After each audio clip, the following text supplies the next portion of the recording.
గురించి మీకు తెలిసే ఉంటుంది, పేరు విన్నారు కదా.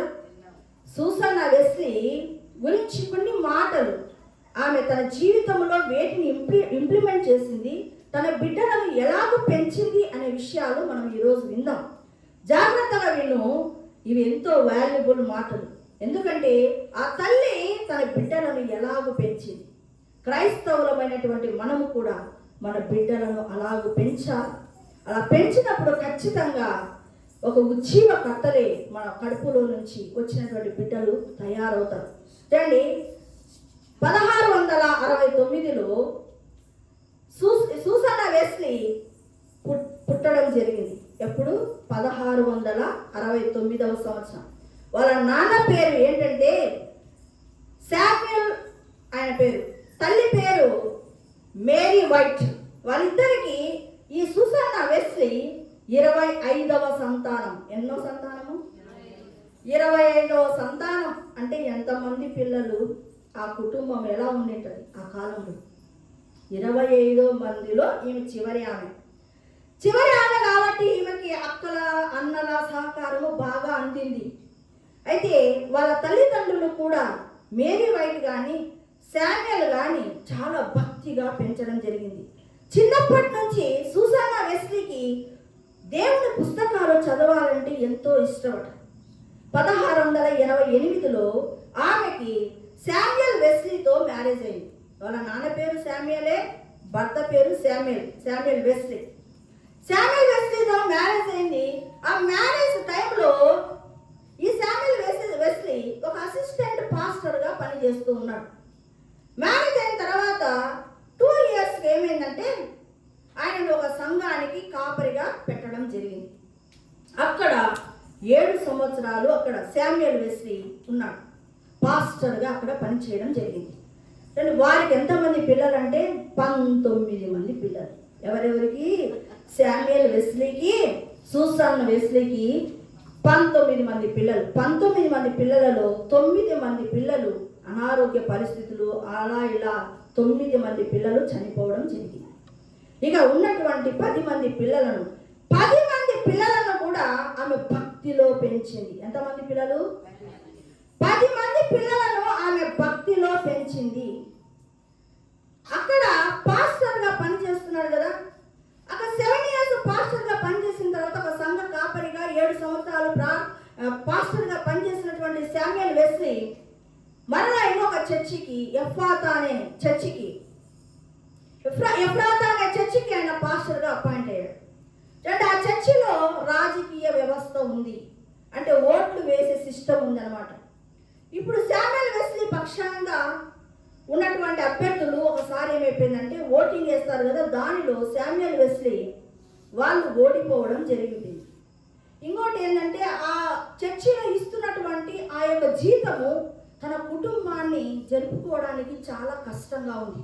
అందుకు శామ్యూల్ వెస్లీ ఏం చేశాడంటే, అమ్మో 10 మంది పిల్లలు ఉన్నారు, వీళ్ళందరినీ కూడా పోషించాలంటే నాకు చాలా కష్టంగా ఉంది అని తన పొలం ఉంటే ఆ పొలంలో అప్పు చేసి ఏం చేశాడంటే పంట వేశాడు. ఆ పంట కూడా ఏమైపోయిందంటే పూర్తిగా నాశనం అయిపోయింది. 30 పౌండ్లు అప్పు ఏర్పడడం జరిగింది. ఇప్పుడు ఏమైపోయింది? శామ్యూల్ వెస్లీ ఓడిపోయాడు. అక్కడ ఓడిపోయిన తర్వాత ఈ ప్రతిపక్షంలో ఉన్నటువంటి ఆ యొక్క ఏంటి చర్చిలో ప్రతిపక్షం వాళ్ళు ఉంటారు కదా, వాళ్ళు ఏం చేశారంటే ఇతనిని 30 పౌండ్లు అప్పు ఉందని చెప్పి జైలుకు 3 నెలలు పంపించడం జరిగింది. 3 నెలలు అతడు జైల్లో ఉన్నాడు. జైల్లో ఉన్నప్పుడు ఈమె ఒంటరిగా ఎక్కడ కూడా తన ధైర్యాన్ని కోల్పోలేదు. సూసన్నా వెస్లీ ప్రతిరోజు ఉదయాన్నే లేచి ప్రతి బిడ్డ దగ్గరికి వెళ్ళి 10 నిమిషాలు ప్రార్థన చేస్తుందట. ఒక బిడ్డ దగ్గరికి వెళ్ళి 10 నిమిషాలు ప్రార్థన చేస్తుంది, ఇంకొక బిడ్డ దగ్గరికి వెళ్ళి 10 నిమిషాలు ప్రార్థన చేస్తుంది. అలాగా 10 మంది బిడ్డలు ఉన్నారు. అంటే ఎన్ని నిమిషాలు ప్రార్థన చేసిండ్రు లెక్క? 10 మంది ఉన్నారంటే ఎంత? గంట. ఆమె గంట పైన ప్రార్థన చేసినట్టు లెక్క. ప్రార్థన చేసిన తర్వాత ఇంకోటి ఏం తెలుసా, ఆమె ఆ ప్రార్థన చేసిందే కాక మనము దశమ భాగం దేవుడికి ఎంత ఇవ్వాలా? 2 గంటల 40 నిమిషాలు కదా. ఆమె ఎన్ని కష్టాలు ఉన్నా, ఇంట్లో ఎన్ని ఇబ్బందులు ఉన్నా, ఆ ఇల్లు చాలా చిన్నదిగా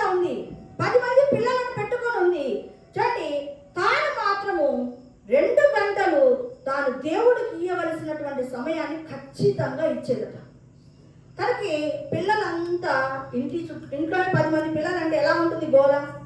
అయితే వాళ్ళ పిల్లలకి ఏం నేర్పించిందంటే అది ప్రేయర్ చేసుకోవడానికి ఇలా స్థలం కూడా లేదు. అదే ఒక ఈచర్ లాంటిది ఉందంట, దాన్ని ఆమె ఏం చేసుకుందంటే ప్రార్థన గదిగా చేసుకుంది. ఆ ఈచర్లో కూర్చొని ముసుగు వేసుకుంటేనే పిల్లలందరికీ అర్థమైపోతుందట, అమ్మ ప్రార్థన చేసుకుంటుంది. ఇక అందరు ఎక్కడో అక్కడ కాముగా ఉండిపోతారట. సరే, అలాగా ఆమె 2 గంటలు ప్రార్థన ఎప్పుడు కూడా విడిచిపెట్టకుండా ప్రార్థన చేస్తుంది.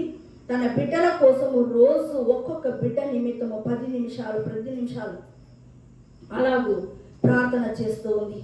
కానీ ఈయనను ఒకసారి 17 లండన్కి పిలిచారట.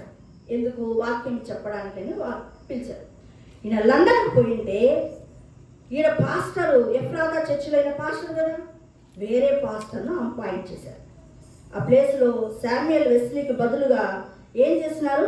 వేరే పాస్టర్ను అపాయింట్ చేశారు.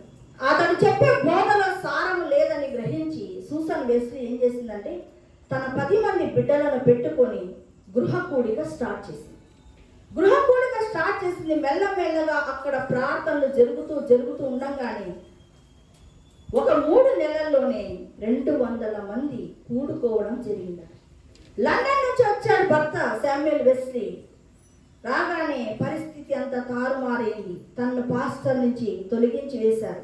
అయితే తన భార్య చేసినటువంటి ఆ కార్యాన్ని చూసి ఆయన ఎంతగానో సంతోషపడ్డాడు. చూడండి, సూసన్ వెస్లీ తన బిడ్డలకు బాగా చక్కగా పెంచుకోవాలని ఒక 16 నియమాలు పెట్టుకుందంట. ఈ నియమాలు మీరు దాటిపోవడానికి వీలు లేదు, ఖచ్చితంగా నేర్పించిందంట. ఏంటంటే పిల్లలు మందిరములో కూర్చొనే ఉండాలి. మందిరంలో మన పిల్లలు ఏం చేస్తున్నారు? తిరుగులాడుతూ ఉన్నారు, పండుకుంటూ ఉన్నారు. కానీ సూసన్ వెస్లీ ఏం నేర్పించింది? పిల్లలకి కఠినముగా నేర్పించిందంట. ఎంతో క్రమశిక్షణతో మందిరంలో కూర్చొనే ఉండాలి. ఏంటి? కూడికైపోయేంత వరకు. కానీ ప్లేట్లో అన్నం పెడితే అన్నం మిగిలించకూడదట. ప్లేట్లో ఎంత అన్నం పెట్టారో అంత అన్నము కంప్లీట్గా తినాలి.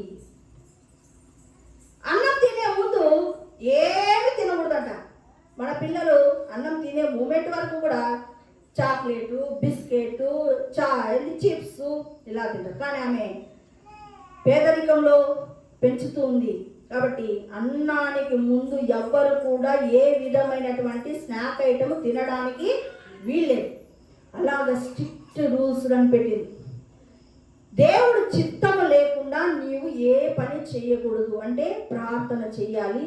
దేవుడు వాక్యం ద్వారా ఏదో ఒకటి నీతో మాట్లాడతాడు, అది చెయ్యమంటే నేను చెయ్యాలి, లేకపోతే లేదు అని చిన్ననాటి నుంచి తల్లి తన బిడ్డలకు నేర్పించి దేవుని యందు భయభక్తులు కలిగి ఉండాలి అని ఖచ్చితంగా చెప్పిందంట.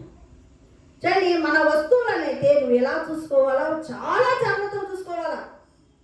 ఏం చేస్తాం? ఒక కారు కొనిస్తేనే సాయంకాలానికి పార్ట్ తీసేసి అడబడేసింది పిల్లలు, అవునా లేదా? కానీ ఆమె మనకు ఉన్నటువంటి వస్తువులను బహు జాగ్రత్తగా చూసుకోవాలి అని నేర్పించింది. ఇంకా ఏం నేర్పించిందని? ఇతరుల యొక్క వస్తువులైతే మరీ జాగ్రత్తగా చూసుకోవాలి అని నేర్పించింది. ఏదైనా మంచి కార్యము చేశాడనుకో ఖచ్చితంగా వాళ్ళను మెచ్చుకోవాలి అని నేర్పించినాడు. ఒకవేళ వాళ్ళు చేయలేకపోతే మరలా చేసేటట్టుగా ప్రోత్సాహపరచాలి కానీ నిరుత్సాహపరచకూడదు అని నేర్పించినాడు. ఇలాగా ఆ 16 ఆ యొక్క నియమాలను పెట్టుకొని అలాగా ఏదైనా పాపము చేస్తే మాత్రము ఖచ్చితంగా శిక్షించాలి. ఖచ్చితంగా శిక్షిస్తుందట. 2వసారి అదే తప్పుని ఎత్తి పట్టి మాత్రం కొట్టదట. మనం ఏం చేస్తాము? ఇక కొట్టినప్పుడంతా ఫ్లాష్ బ్యాక్ కుదరలేదు. కానీ ఆమె ఒక్కసారి ఒక తప్పు జరిగిన తర్వాత, దానికి శిక్ష విధించిన తర్వాత మరలా ఆ తప్పు విషయంలో మరలా ఎత్తడము, దాని విషయం కొట్టడము అలాంటిది చెయ్యకూడదు అని నేర్పించినాడు. ఇలాగా ఆమె 16 నేర్పించి, ఉదయాన్నే లేస్తే ఎవరితోనూ మాట్లాడకూడదు, మోకాళ్ళుండి దేవుడితో మాట్లాడాలి అని నేర్పించి, ఇలాగ నేర్పించిన దాన్ని బట్టి బిడ్డలు 10 మంది బిడ్డలు కూడా భక్తి పరులుగా తయారయ్యారు. సూసన్ వెస్లీ 10 మంది పిల్లలు ఉంటే 10 మంది పిల్లలను భక్తి పరులుగా తయారు చేసింది. అందులో 2 జాన్ వెస్లీ, చార్లెస్ వెస్లీ మనకు తెలుసు. ఉజ్జీవకర్తలయ్యారు కదా, ఇంగ్లాండ్ దేశం కదిలించి వేసినటువంటి మంచి దైవజనులను తయారు చేసింది. చూడండి, జాన్ వెస్లీ ఒక మాట అన్నాడు. ఏమన్నాడంటే, నేను థియాలజీ కాలేజీలో నేర్చుకున్న దానికంటే మా అమ్మ దగ్గర నేర్చుకున్న విషయాలు చాలా ఎక్కువ అన్నాడు. అందుకే ఆమెను ఏమంటారో తెలుసా, మదర్ ఆఫ్ మెథడిస్ట్ అని ఆమెను అంటారట. అంటే జాన్ వెస్లీ తన యొక్క చర్చి పెట్టినప్పుడు మెథడ్స్ పెట్టాడు. ఇలా ఉండాలి, మందిరంలో ఇలా ఉండాలి, ఇలా ఉండాలని మెథడ్స్ పెట్టాడు. కాబట్టి మెథడిస్ట్ సంఘాలు ఏర్పడ్డాయి. దానికి తల్లి ఆమె. అందుకే ఆమెకి ఏం పేరు వచ్చింది తెలుసా, మదర్ ఆఫ్ మెథడిస్ట్ అని వచ్చింది. కాబట్టి జాన్ వెస్లీ తల్లి ఎలాంటి గొప్ప తల్లిగా ఉందో చూసారా. ఉన్న దాంట్లోనే సర్దుకొని తింటూ 10 మంది బిడ్డలను చక్కగా పెంచింది. మనము ఎలా పెంచుతున్నాం? ఈమె సాక్ష్యాన్ని విన్నటువంటి మన తర్వాతనైనా మన పిల్లల్ని ఎలా పెంచుకోవాలో కూడా దేవుడు మనకి ఈ దినం తెలియజేస్తున్నాడు. చూడండి, ఆమె 10 మంది బిడ్డలను చక్కబరిచింది. మనకిచ్చినటువంటి 1, 2 పిల్లలను మనం ఏం చేయాలా? చక్కబరచాలి. ఎలాగా? యునేకేలాగా బాల్య దినములలోనే వాక్యాన్ని నేర్పించడం చెయ్యాలి. సూసన్ వెస్లీ లాగా కఠినముగా పిల్లలకు క్రమశిక్షణ నేర్పించాలి. ఆ చిన్న పిల్లోడు ఇప్పుడేం తెలుస్తుంది వాళ్ళకి చెప్తే, కొట్టితే గాన ఏమవుతుందో తెలుసా, ఇది తప్పు నాన్న అని ఒకసారి నువ్వు శిక్షిస్తే ఆ విషయాన్ని 2వసారి చేయడానికి బిడ్డలు ధైర్యం చేయరు.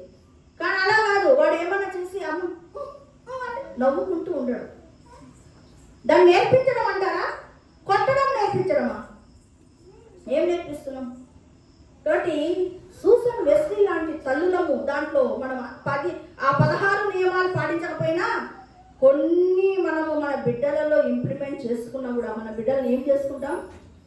బాగు చేసుకుంటాం. కాబట్టి యునేకే లాంటి తల్లులు, సూసన్ వెస్లీ లాంటి తల్లులుగా మనము మారాలి. ఆ విధంగా మన బిడ్డలను మనము తయారు చేయాలి. అలాగ చేయాలంటే మొదట సూసన్ వెస్లీ ఏం చేసింది?